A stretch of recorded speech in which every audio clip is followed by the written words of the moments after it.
اب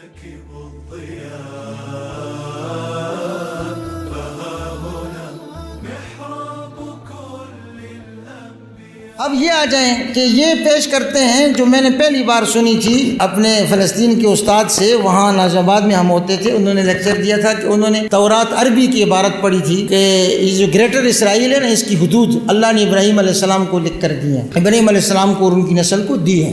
سیدنا ابراہیم علیہ السلام خلیل اللہ ابو الانبیاء، ہمارے جد امجد ان کو دی ہے۔ جواب سمجھ میں آ گیا؟ تو پھر دونوں بیٹوں کو ملے گی نا، ارے باپ کی وراثت دونوں بیٹوں کو ملے گی نا، ہاں، اور دونوں بیٹوں کو بالقوہ ملے گی، بالفعل ان میں سے کس کو ملے گی؟ جو باپ کے نظریے پر کھڑا ہوگا نا۔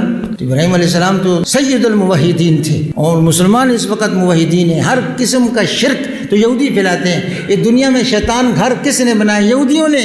شیطان کی عبادت پر کس نے لگایا دنیا کو؟ یہودیوں نے۔ یہ شیطانی جادو دنیا میں کون سب سے زیادہ کرتا ہے؟ یہودی۔ بھائی دلیل سمجھے؟ حضرت اس کو قلب کہتے ہیں نا، دلیل کو اسی پر لوٹا دو۔ کہتے ہیں کہ سیدنا ابراہیم علیہ السلام کو اللہ تعالیٰ نے یہ زمین دی تھی۔ عبارت عربی تورات کی کیوں ہے؟ یوں ہے: ارضک یا اسرائیل من دجلۃ الی النیل، چوڑائی میں تمہاری مملکت دریائے دجلہ عراق سے دریائے نیل مصر تک ہوگی۔ ومن الارض الی النخیل، اور یوں لمبائی میں صنوبر کے درخت والی سرزمین سے لے کر عرض صنوبر کے درخت کو کہتے ہیں، یہ لبنان کے جھنڈے پر بنا ہوا ہے۔ الی النخیل، کھجور کے درخت والی سرزمین تک ہوگی۔ یہ مملکت ان چاروں حدود کے ساتھ، جس کے ایک طرف دجلہ ہوگا، دوسری طرف نیل ہوگا، اور بیچ میں فلسطین، اور اس کے اندر داؤدی ستارہ، یہ ہمارا دارالحکومت ہوگا پوری دنیا پر، عالمی حکومت کا، اور اس کا مرکزی حصہ یہ ہوگا، یہ قیامت تک کے لیے ہمیں دیا گیا ہے۔ ارضک یا اسرائیل من دجلۃ الی النیل ومن الارض الی النخیل۔ وہ نقشے پر دیکھ لیں، یہ دیکھ بھائی، یہ لبنان ہے، چھوٹا سا پڑوسی فلسطین کا، اوپر کی طرف طولانی حصے میں، اس میں صنوبر کا درخت بہت پیدا ہوتا ہے۔ لبنان کا جھنڈا بھی آپ نکال سکتے ہیں تو اس پر بیچ میں صنوبر کا درخت ہے۔ یہاں سے لے کر معاذ اللہ ثم معاذ اللہ، ادھر آ جاؤ جی، بس یہ مکہ مکرمہ ہے نا، یہ مدینہ کیوں نہیں دکھایا گیا اس نقشے میں؟ یہاں مدینہ منورہ ہے، دیکھیں بھائی ایک سیدھ میں ہے مکہ مکرمہ، پھر ادھر مدینہ منورہ، پھر ادھر مسجد اقصیٰ۔ وہ لبنان سے لے کر معاذ اللہ یہ کھجوروں کی سرزمین مدینہ منورہ تک۔ یہ جو یہودیوں کے 3 قبیلے آئے تھے مدینہ منورہ، یہ اس لیے نہیں آئے تھے کہ اگر بنو اسحاق سے ہوگا نبی تو ہم ایمان لائیں گے، ورنہ نہیں لائیں گے۔ یعرفون کما یعرفون ابناءہم، عارفی صاحب وہ جانتے تھے کہ نبی اب ہم میں سے نہیں آئے گا، اب بنو اسماعیل سے آخری نبی آئے گا۔ وہ اس نبی کو شہید کرنے کے لیے یہاں آئے تھے، اس کی نبوت اور امت کو ناکام کرنے کے لیے یہاں آئے تھے۔ یہ اتنے بدبخت لوگ ہیں۔ تو یہ وہ کہتے ہیں کہ ہماری یہ زمین یہاں سے لے کر طولائی میں عرض سے لے کر کہاں تک ہے جی؟ اور نخیل تک، مدینہ منورہ تک، چوڑائی میں یہ ہے جناب عراق۔ تو ادھر دریائے دجلہ اور فرات، یہ لفظ دجلہ ہے، اچھا، دجلہ اور فرات یہ 2 بڑے یہ دنیا کے دریا ہیں، ان کے بیچ کی زمین، ان کو رافدین کہتے ہیں، ان کی بیچ کی زمین بہت زرخیز ہے، دنیا کی قدیم ترین بابل نینوا کی تہذیبوں کا مسکن ہے۔ حضرت نوح علیہ السلام بھی اسی کے قریب آئے تھے، آدم ثانی، اور میرے بھائی بڑے بڑے انبیاء بھی اسی جگہ میں آئے، بڑی بڑی تہذیبیں گزری۔ تو دجلہ سے لے کر، اور یہ مصر کے اندر یہ نیل یہاں سے نکلتا ہے وکٹوریہ جھیل سے، تو یہاں یہ نیل تک، یہ چوڑائی میں ہماری سرزمین ہے۔ آپ مت ہمیں دھوکہ دو کہ ان کو دیوار گریا کے باہر جگہ دے دی تھوڑی سی 4 فٹ کی گلی میں تو انہوں نے پورا محلہ قبضہ کر لیا، وہ تو باہر تھا۔ اب مسجد کے اندر تھوڑی سی دے دو گے تو بقیہ نہیں قبضہ کریں گے، مت دھوکہ دو۔ یہ اس کو دھوکہ دو جو نفس اور شیطان کا دھوکہ پہلے کھا چکا ہو۔ مسلمان کو 2 مرتبہ دھوکہ نہیں دیا جا سکتا۔ تم صرف مسجد اقصیٰ نہیں، تم من الارض الی النخیل، اقصیٰ سے بھی اوپر اور بہت نیچے، جہاں سے تمہارے 3 قبیلوں کو غدر کی وجہ سے بار بار نکالا گیا، وہاں تک واپس آنا چاہتے ہو۔ تبوک سے خیبر تک 1000 ہیکٹر زمین خرید کر کیوں رکھی ہے یہودی ملٹی نیشنل کمپنیوں نے؟ یہ ان کا دعویٰ ہے جی، ارضک یا اسرائیل من الارض الی نقیب من دجلہ الی النیل. ٹھیک، آ جاتے ہیں ہم اس دعوے پر بات کر لیتے ہیں. یہ تو بتاتے ہیں کہ دی گئی تھی، یہ نہیں بتاتے کہ آگے لا ترتدوا علی ادبارکم فتنقلبوا خاسرین بھی اسی آیت میں ہے. تو یہ نہیں بتاتے کہ توریت کی اسی آیت میں ہے کہ یہ مشروط طور پر دی گئی ہے، یہ کام کیے تو یہ برکتیں ہوں گی، اور اس کی خلاف ورزی کی تو یہ لعنتیں ہوں گی. برکت اور لعنت دونوں ایک دوسرے کی ضد ہے. ہمارے ہاں لعنت کا لفظ اللہ سے دوری، اللہ کے عذاب کے معنی کے بجائے تھوڑا سا اس میں گالی کا معنی آ جاتا ہے، اس لیے ہم کم بولتے ہیں. ورنہ اصل عربی میں، اصل اصطلاح میں تو اللہ کی طرف سے برکت ایک انعام ہے اور لعنت ایک سزا ہے. وہ بھی روحانی انعام ہے، یہ بھی روحانی سزا ہے. لیکن اردو والے حضرات اس کو گالی سی سمجھتے ہیں اور وہ اس کو علماء کی زبان سے اچھا نہیں سمجھتے، اس لیے ہم کم سے کم استعمال کرتے ہیں کہ چلو جو لوگ اس کے مستحق ہیں ان کو تو برا سمجھ لو، ان کے دھوکے کو تو سمجھ لو. خیر ہے، یہ لفظ نہ بھی سمجھے تو کیا ہوا، یہ تو ہم نے کہہ دیا ہے. جو اقصیٰ کے لیے سوچے گا، اقصیٰ کے لیے کچھ کرے گا، اقصیٰ کے لیے کسی کو کرنے کے لیے کچھ منت کرے گا، اس کو اللہ ان برکتوں میں سے حصہ دے گا. اور جو اقصیٰ کے دشمنوں کے ساتھ ہوگا، ان لوگوں کے ساتھ ہوگا جو پہلے بھی یہاں سے معلوم کر کے نکالے گئے، تو اس کو اس لعنت میں سے کچھ حصہ ملے گا. میرے بھائی، لفظ اگر برا ہے تو پھر ٹھیک ہے، اور زیادہ نفرت کرو اس سے. تم تو اس کے دجل میں پھنسے جا رہے ہو، ہم اس کی برائی کیسے سمجھائیں تمہیں؟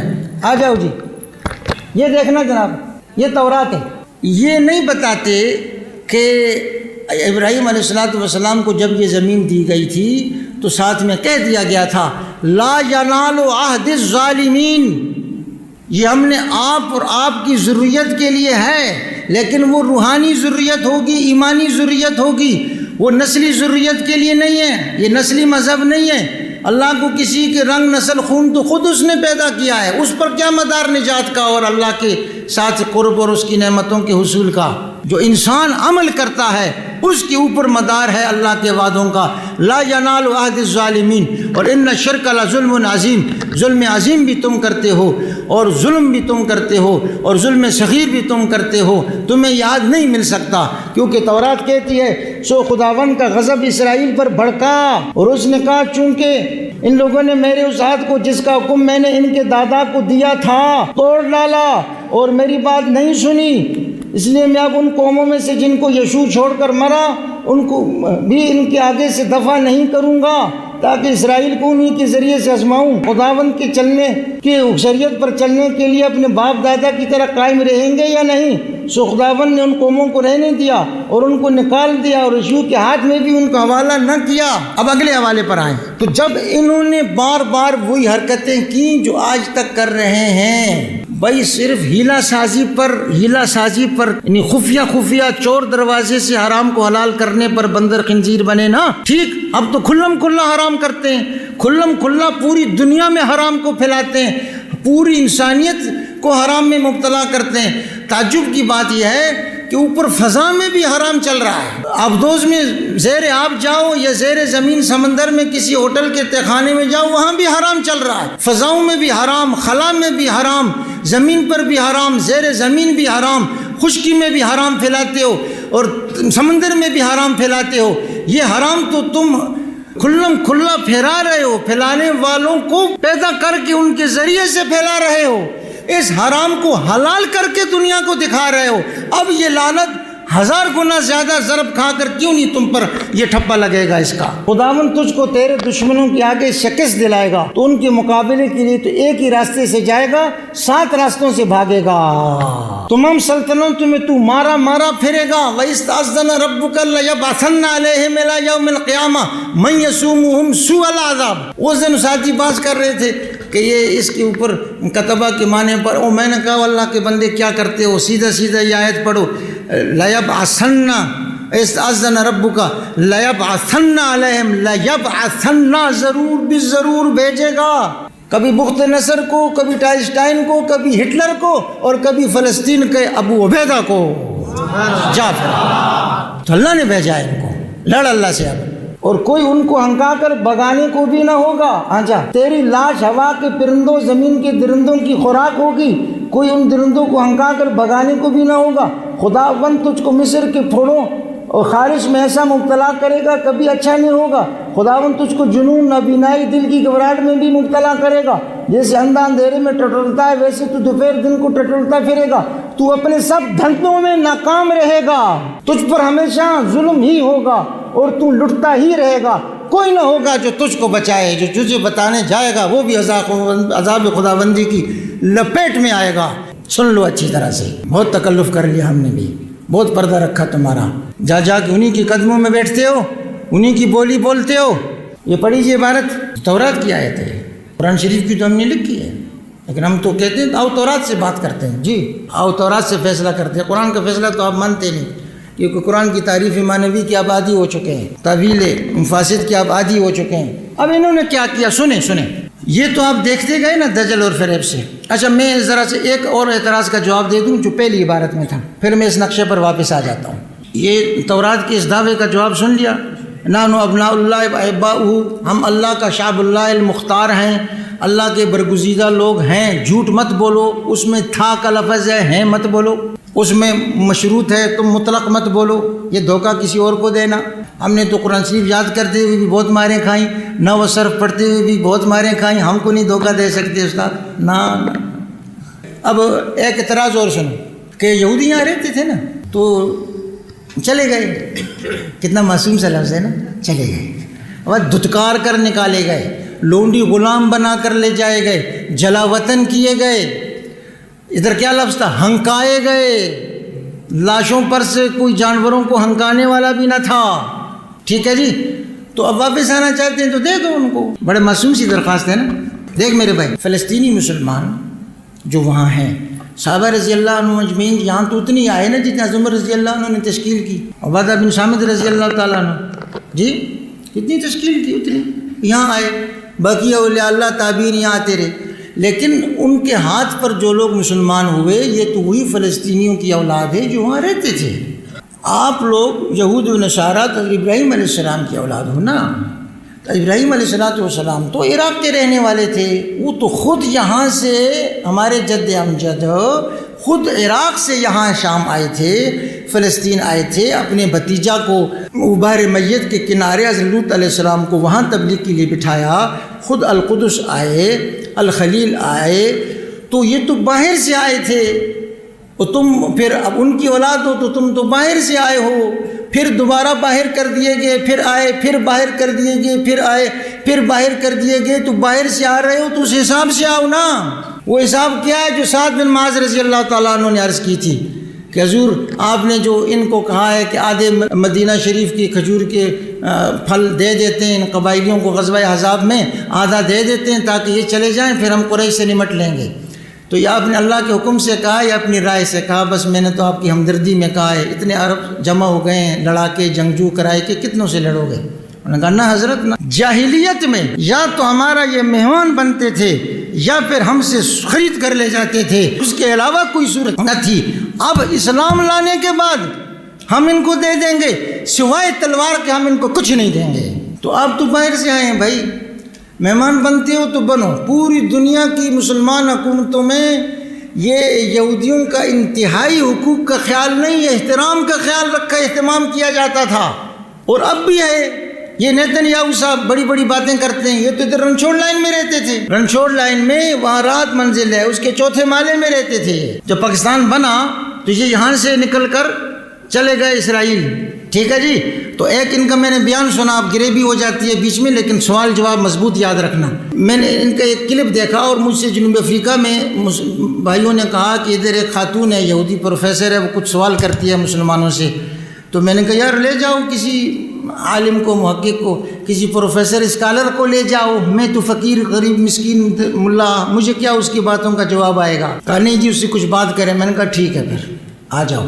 تو اس نے چھوٹتے ہی پہلی بات یہ کہی کہ اگر ہم باطل پر ہوتے تو ہم کو تمہارے مسلمانوں کو اتنا ہم حشر کرتے ہیں تو ہم پر اللہ کی طرف سے پکڑ کیوں نہیں آتی؟ میں نے کہا کہ فرعون سے زیادہ حشر کرتے ہو جو تمہارا وہ کرتا تھا، اس کو کتنے سال کی چھوٹ ملی تھی؟ یقتلون ابناءکم یستحیون نساءکم بلاء من ربکم عظیم۔ اس سے زیادہ ظلم کرتے ہو کیا تم؟ ارے چھوٹ بھی تو ملتی ہے، لیکن یاد رکھنا جب پکڑ آ گئی نا تو تو کہو گے کہ آمنت باللہ لا الہ الا، ہاں بنی اسرائیل کے رب پر میں ایمان لے آیا ہوں، لیکن وہ وقت نکل چکا ہوگا۔ حفیرہ فرعون وہاں بار عامر میں موجود ہے، جا کر دیکھ لینا کبھی۔ نیتن یاہو صاحب نے بھی ایک کلپ بنائی کہ ہم نے جناب اتنی سائبر میں وار میں اتنا آگے چلے گئے، ٹیکنالوجی میں اتنا آگے چلے گئے، اور جناب فلاں چیز میں اتنا آگے چلے گئے۔ تو ایک مسلمان بھائی، وہ تو ایک عورت تھی نا پروفیسر، وہ تھی، ایک ہمارا اپنا مسلمان بھائی نوجوان کالج کا طالب علم یونیورسٹی کا، وہ آیا کہتے جی اللہ نے ان کو اتنا دیا۔ اور میں نے کہا اللہ کے بندے، کیا ان کے پاس کوئی ایسی ٹیکنالوجی ہے کہ ایک پتھر کو تھیلے میں رکھ کر جانور پر رکھ کر ساتھ ساتھ چلیں، جب لاٹھی ماریں تو ایک نہیں 12 چشمے پھوٹ پڑیں؟ ہے کوئی ایسی ٹیکنالوجی؟ دن کو جب صحرا میں چلیں تو اوپر بادل سایہ کرے؟ ہے کوئی ایسی ٹیکنالوجی؟ رات کو آرام سے سو جائیں بے غم ہو کر، کوئی روزی روزگار کی فکر نہیں ہے، صبح اٹھیں تو خیمے کے ادھر من پھیلا ہوا ہو، ادھر سلوا پھیلا ہوا ہو؟ ہے کوئی ایسی ٹیکنالوجی؟ وہ اس کے ہوتے ہوئے یہ سوء العذاب سے دوچار ہوئے، یہ کون سی ٹیکنالوجی ہے کہ جس کے جو ان کو بچا لے گی؟ اب میں کوئی سوال جواب سمجھے یا نہیں؟ بہت سی باتیں یہ پھیلاتے رہتے ہیں، تو آپ کے سامنے بھی آتی رہیں گی۔ یہ دیکھیں، ابراہیم علیہ السلام تو باہر سے آئے تھے، جو فلسطینی موجودہ مسلمان ہیں یہ وہیں رہتے ہیں۔ یہ تو سیاسی جواب ہے، جو آج کل کی دنیا بین الاقوامی قانون، اقوام متحدہ اگر کوئی بات کرتا ہے تو یہ اس کا سوال جواب ہے کہ یہ دیکھو، ابراہیم اس ملک سے گزرتا ہوا مقام سکم میں مورا کے بلوط تک پہنچا۔ اس وقت اس ملک میں کنعانی رہتے تھے۔ ابراہیم علیہ السلام سے پہلے جو لوگ وہاں رہتے تھے وہی سیدنا ابراہیم علیہ السلام کے آخر الانبیاء بیٹے پر ایمان لائے، آج بھی وہ وہیں رہتے ہیں، صحابہ کے ہاتھوں پر ایمان قبول کیا، ایوبی کے ساتھ مل کر کھڑے رہے، ابھی ابو عبیدہ کے ساتھ بھی مل کر کھڑے ہیں۔ میرے بھائی، آپ اپنی فرسودہ دلیل اپنے پاس ہی رکھو، اور رکھنے کی جگہ نہیں ہے نا تو ہم آپ کو بھی اور آپ کی دلیل کو بھی رکھنے کی جگہ آپ کو بنا دیں گے، اچھی سی بنا دیں گے انشاءاللہ۔